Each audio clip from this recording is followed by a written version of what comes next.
At 02:47 a.m., 40 nautical miles off Caracas, the sea was black glass.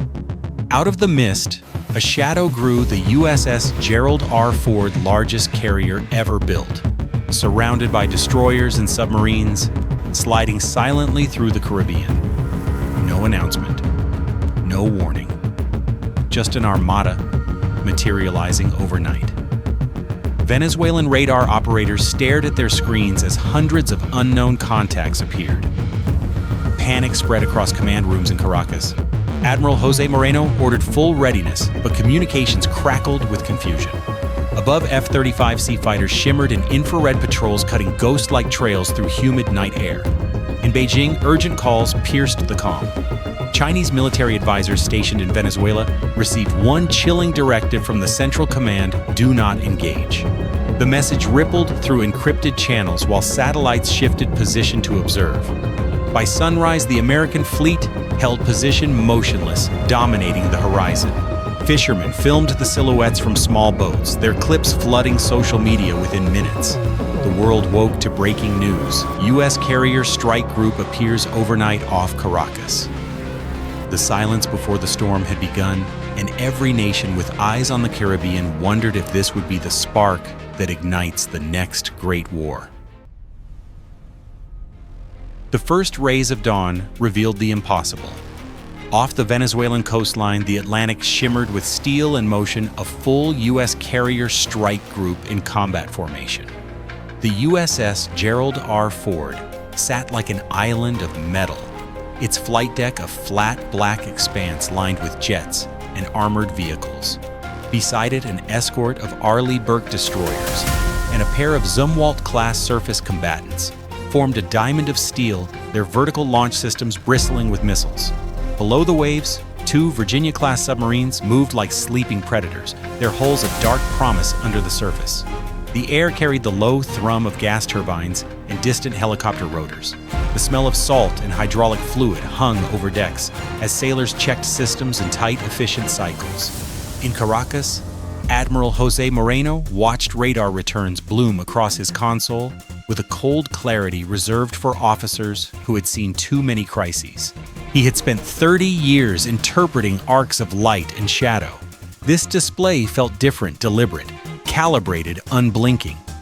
With him stood Rear Admiral Lin Wei, the Chinese naval advisor whose presence had become routine in recent years. Lin translated encrypted dispatches and read diplomatic subtext into the room. Beijing's posture was firm but cautious.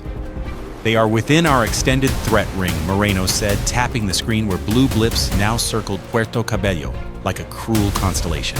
"If they intend to coerce, they are sending every message twice." His voice betrayed exhaustion more than fear. On the Ford, Captain Emily Harris paced the dimly lit bridge. Between stations, her eyes scanning feeds sent from satellites and unmanned systems.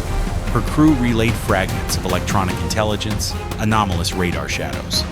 Intermittent radio bursts, a pattern of patrols adjusted to avoid predictable paths. Rules of engagement had been briefed and rebriefed. Contingency plans simulated and cross-checked. Still, the human factor loomed. Technical discipline could not erase the possibility of misidentification in a crowded electromagnetic battle space. "We hold," Harris ordered quietly into her headset. "No provocative maneuvers. Maintain sensor discipline. Report any launch signatures immediately." By mid-morning, the theater had become a mesh of conflicting narratives. State media in Caracas offered denial and calm. Independent channels posted shaky drone footage showing silhouettes of superstructures on the horizon. Fishermen's smartphone videos circulated within minutes, their grainy clips dissected by analysts who overlaid probable weapon ranges and missile arcs. Social feeds turned into rumor mills as ex-officers and alarmed civilians traded speculation. The psychological tempo on the ground changed faster than any tactical redeployment. Supply queues lengthened at petrol stations, schools shuttered early, and families gathered by radios hoping for direction from an uncertain government. Diplomatic circuits burned, envoys shuffled between military attachés, and emergency cables crossed oceans. Moscow acknowledged heightened attention to the region and repositioned assets. A long-range submarine was reported inbound by open-source watchers. Beijing, meanwhile, issued public calls for restraint while privately signaling to Caracas that escalation would risk broader consequences. In Caracas's command rooms, technicians recalibrated identification friend or foe systems and ran diagnostics on coastal missile batteries, attempting to tighten the margin of safety between detection and deadly response. Across decks and bridges, human routines persisted under the weight of potential catastrophe. Torpedo crews checked locks and seals. Flight deck crews inspected arrestor cables and fueled F-35s, while unmanned reconnaissance aircraft transmitted thermal mosaics of the shoreline.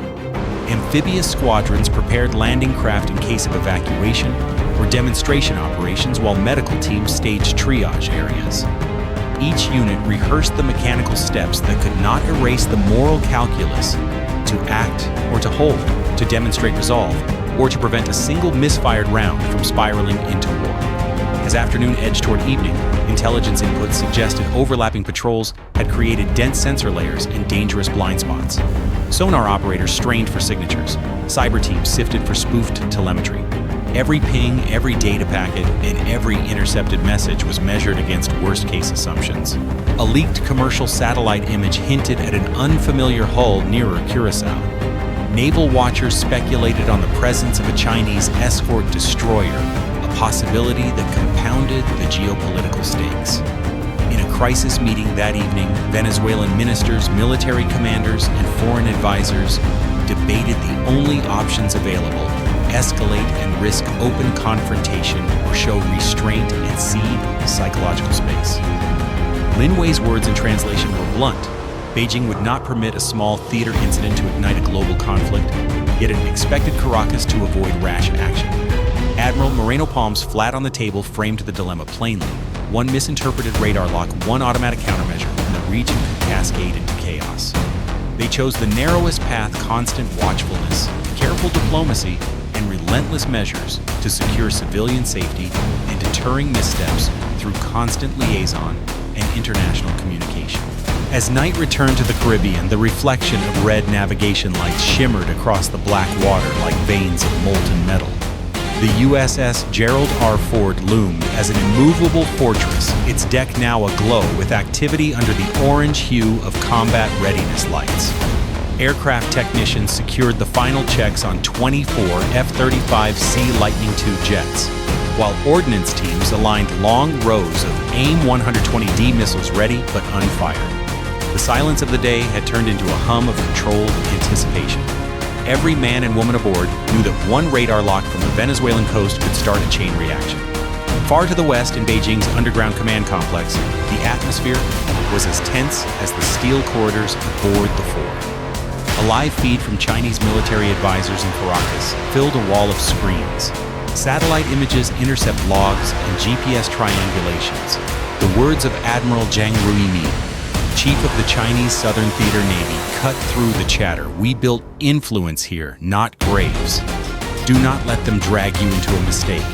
The standing order remained absolute no engagement. Yet that restraint had a cost. Each hour that passed without a response eroded China's image as a shield for its allies. State-backed commentators called for firmness. Strategists whispered that if Beijing failed to protect Caracas, now its credibility in the global south would fracture. At 22:13, a Venezuelan KJ-500 early warning aircraft took off from Barcelona Air Base, escorted by two Su-30 Mk-2 fighters. The Chinese-built radar plane climbed through a layer of clouds, scanning the sea with its advanced AESA radar. On its screen appeared the unmistakable pattern of a Carrier Group 11 warships moving in perfect formation. The system pinged again electronic interference. For 3 seconds, every signal blinked to black. Then came the anomaly, a ghost return, suggesting a second formation farther north. "That's impossible," one technician whispered. The Americans were running electronic warfare simulations using decoy signals to multiply their apparent numbers. It was intimidation wrapped in technology. In Caracas, President Nicolas Maduro convened an emergency cabinet in the Miraflores Palace. Satellite phones buzzed. Russian liaison officers urged him to activate the Bastion P coastal defense system supplied years earlier. One missile on standby will show strength, they argued. But the Chinese delegation led by General Lin Wei refused. One missile, he countered coldly, could end the hemisphere. Outside the palace walls, protesters filled the boulevard, some waving Venezuelan flags, others chanting anti-American slogans, their faces lit by the glow of cell phones streaming live footage of the U.S. fleet on the horizon. Meanwhile, onto the Ford, Captain Emily Harris studied intercepted radio chatter from Caracas. They're arguing, her intelligence officer said quietly. Chinese say, hold. Russians say, show the flag. Harris exhaled, sensing the magnitude of history closing in. History doesn't forgive pride, she murmured. Her words went unrecorded but would later echo in Pentagon transcripts of the night. By 0:20 a.m., new orders arrived from the White House maintained position Project Deterrence. No engagement unless attacked. A calculated show of force, silent, deliberate, psychological. Yet across the ocean, Moscow's response shifted the balance again. A reconnaissance satellite transmitted heat signatures of the Ford group to a Russian relay near Cuba. Within hours, the Admiral Gorshkov and its escort frigates began moving south from the Atlantic. The Caribbean was becoming a chessboard of warships, drones, and nuclear shadows. As dawn approached, Chinese radar operators on the Venezuelan coast spotted flashes near the horizon, the Ford's F-35S performing early morning drills. Though routine, the sight sent waves of alarm through Caracas's defense grid. For 30 seconds, automated targeting systems locked onto the nearest American vessel before human intervention disabled them. It was a close call, a near war born of panic and fatigue. In Beijing, Admiral Zhang stared at the feed and spoke the words that defined the crisis.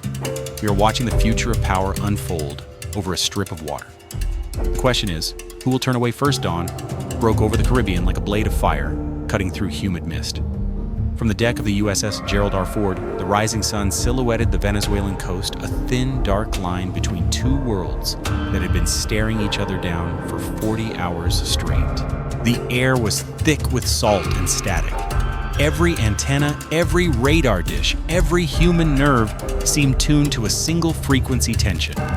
The U.S. strike group maintained absolute formation, its destroyers forming a defensive arc, while F-35C jets roared overhead in pairs, their vapor trails glowing faintly pink in the morning light. In Caracas, Admiral Jose Moreno hadn't slept. He stood before a map scattered with pins and markers, the smell of coffee and sweat mixing with the hum of old computers. On one wall, a muted television replayed breaking news from CNN and RT America's silent siege in the Caribbean. Public anxiety was turning to fury. Rumors spread that the Americans were preparing to seize Venezuelan oil terminals or enforce a naval blockade. Maduro's ministers demanded a show of strength. Russian advisors offered tactical plans. But Lin Wei, the Chinese naval chronicle, kept repeating the same sentence, calm but cold. The moment you launch, you lose control of the narrative. At 07:43 a.m., radar operators at La Guaira detected a single fast-moving object, unidentified, low altitude, heading east. Sirens blared. Missiles, someone shouted.